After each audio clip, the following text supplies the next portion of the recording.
Bismillahirrahmanirrahim. The topic which is assigned to me in the subject of EMS is National Educational Policy 1979.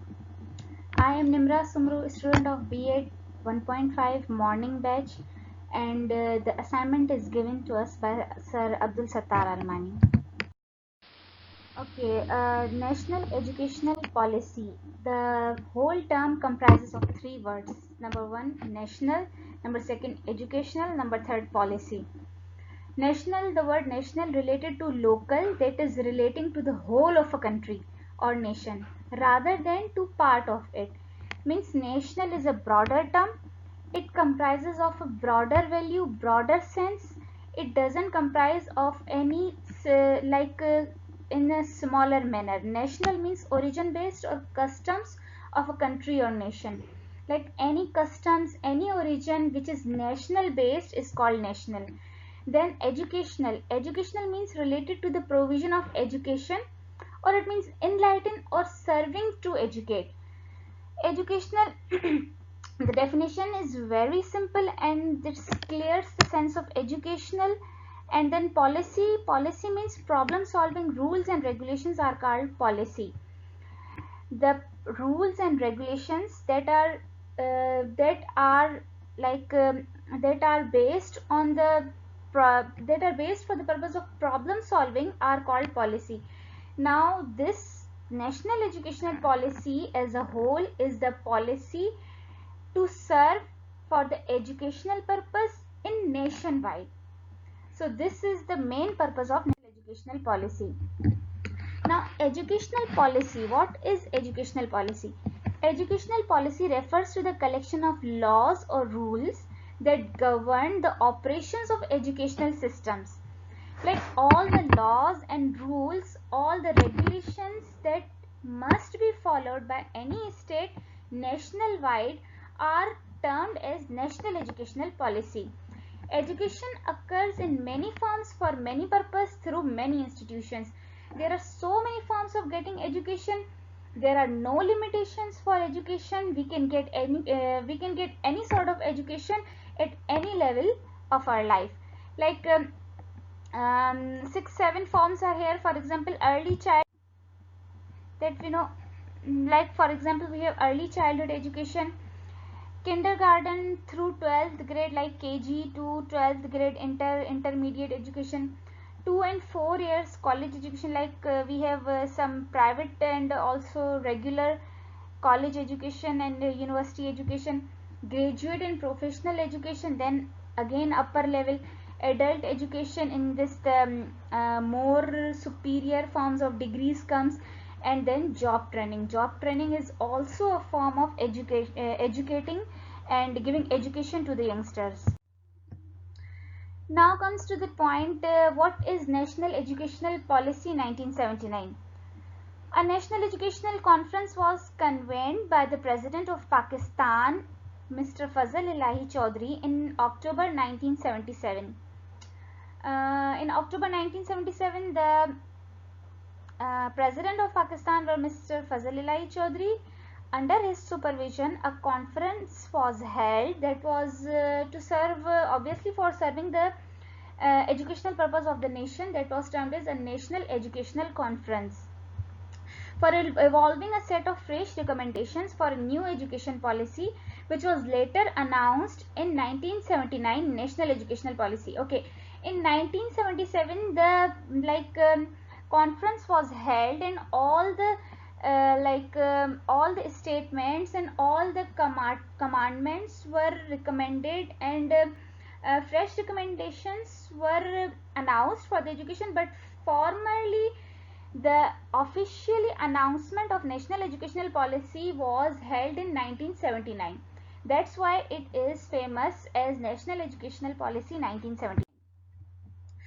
9 main points of National Educational Policy 1979 were discussed in that policy, that are termed as national aims of education. So 9-point statement was given by Mr. President in October. Number first is achieve universal class 1 enrollment of boys by 1987 and for girls by 1992. Like the main motive, like main policy of that in that time of Mr. President was that we should enroll the boys, like primary boys, not every primary boy but class 1 primary boys, within 10 years, that within 10 years, like from 1977 to 1987, in this era, how much primary, like class 1 boys are enrolled nationwide, and of girls by 1990, and within 1992 how many girls are involved, or how many girls are enrolled in nationwide in class 1. This was the main motive of policy. Number second, eliminating wastage to achieve 60% retention rate by 1983 and 100% thereafter. Like within the era of 1983, the main purpose was to eliminate wastage that comes from many sources, that should be retained to up to 60%, and after 1983 it shall go to 100%. Number third, reconstruct or improve 17,000 existing primary schools. Okay, this is the very sensible point that teaches that 17,000 existing primary schools that are not in the improved form, that are not in such condition that the students could sit and could study there. So the main motive was also discussed in that national educational policy. Number 4, open 13,000 new primary school, mainly in rural areas. In rural areas, 13,000 schools, more schools, like besides 17,000 improved schools, 13,000 more schools should be opened. Establish 5,000 mosque schools for boys, and also he was attached in by the Islamic manner, so he also decided to establish 5,000 mosque schools, in which the boys or the parents that are not allowing technical, or that are not allowing their kids for going for scientific education, they could even take steps to educate their children for Islamic purpose. Number 6, provide equipment to 12,000 existing schools that are already existing and that are in good conditions should be provided, like good furniture and good equipments. Supply textbooks to all students at the primary level. At the primary level, every student must have their like textbooks that should be given by the government. Supply at least one teaching kit to all existing and new schools. Like in new schools and previously existing schools, teachers should be given teaching kit, not individually, then school wise. One school get one teaching kit. Experiment with different mixes of inputs to determine direction for large scale investment in primary education. That's the number 9 point.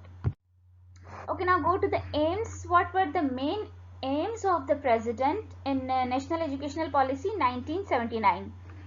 The major aims focused on fostering deep and abiding loyalty to Islam. Now the main aim of the policy was to foster deep, like the youngsters or the young generation or the upcoming generation should know what the religion says about their lives. Number 2, creating awareness that a Pakistani is also a part of universal Muslim Ummah. If we are giving education to our children in that level, like in very primary level, so they could be recognizing as a good Muslim, and Pakistanis, they could be representing Pakistan as a Muslim Ummah universally, like at international level. That was the main aim. Inculcation of character in accordance with Quran and Sunnah.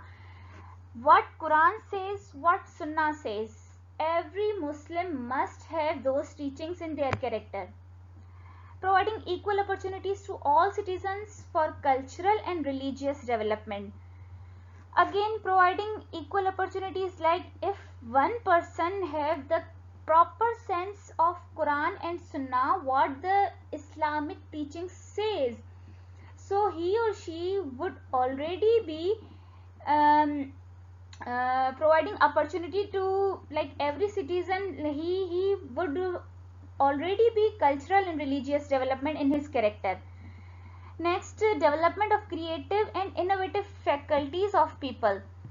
Again, the main aim, one of the aim is also to develop creative and innovative faculties of people.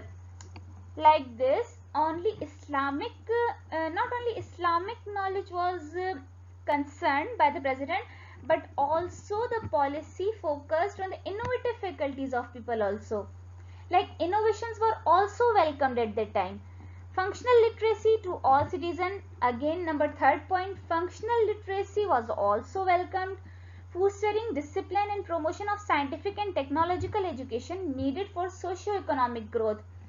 Then number fourth, like from Islamic point of view to innovative faculties to functional literacy and finally scientific and technological knowledge was also not ignored.